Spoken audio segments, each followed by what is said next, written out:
think we often do, myself again included, is that we get very, very rigid, in our options. So, Andrew, going back to your daughter, it seems like there must be a right thing to do and a wrong thing to do.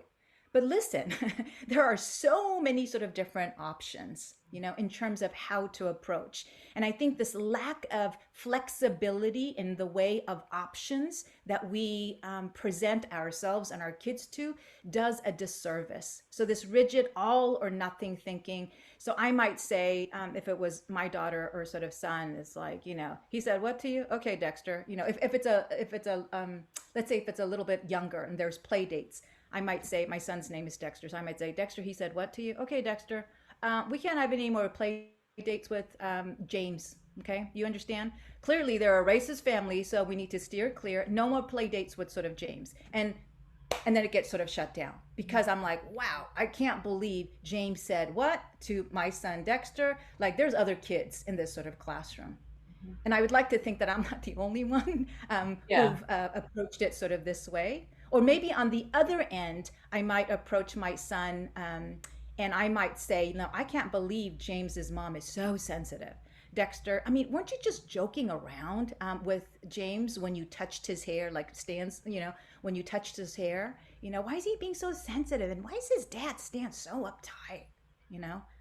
That might be the conclusion. And then I might do nothing more than the conclusion that I have come to cognitively within myself about those situations. So when we approach microaggressions with these kinds of good and bad, all or nothing, very narrow, options and perspectives, microaggressions are more difficult to address meaningfully.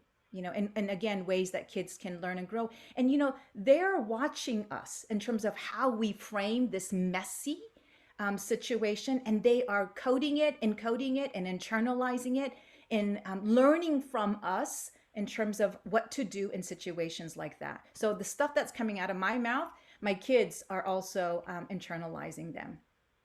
So, I mean, this is certainly not an exhaustive sort of list. So let me share just a little bit, and then I'll turn it over to Stan in terms of, so what to do.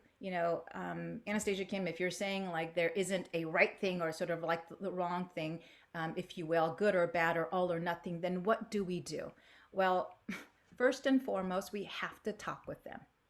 We have to talk with them. And it sounds like, Andrew, that's what you did, which is like, tell me a little bit about what happened, talk with them.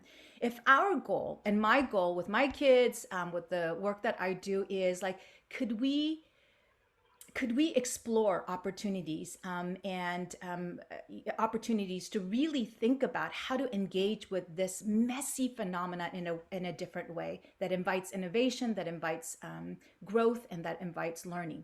Right? So I can't come to my child with the answers in a prescriptive, instructive way. First, do this. Dexter, he said, what? Now I'm going to go talk to your teacher and this, that, and the other. And that's it, without really understanding where Dexter is, where your child is, where your daughter is, Andrew, on then. So talking with them has to be the goal that we come back to again and again. Talking with them, right, versus to them and at them. I'm glad my kids are not here because they would say, you never talk with us, you hypocrite mother. You talk at us. Okay, so yes, it is true. And this is why I'm also in this work. It's very humbling and it's messy. It doesn't matter if you have a PhD and you've been doing this as a child psychologist for 20 years. Yeah, it remains very difficult. And I think we have to show them by being a good role model, by talking with them. And then, I'll put myself again in framing this, but I think personally, before anything, breathe, breathe, and breathe. Only because when the possibility of harm has been inflicted on your child or your student, for the teachers out there who are joining us, right?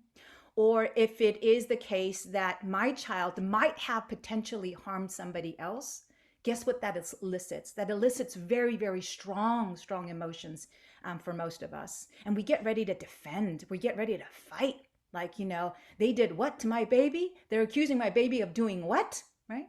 So even before we have been fully apprised of the situation, we get very, very agitated and activated, which is normal and understandable. So breathe, breathe, breathe, so that we can really have some insight and have our strong, righteous emotional reactions work for us instead of against us. And I'll say more in terms of like what kinds of concrete conversations I might have with my clients and with my kids.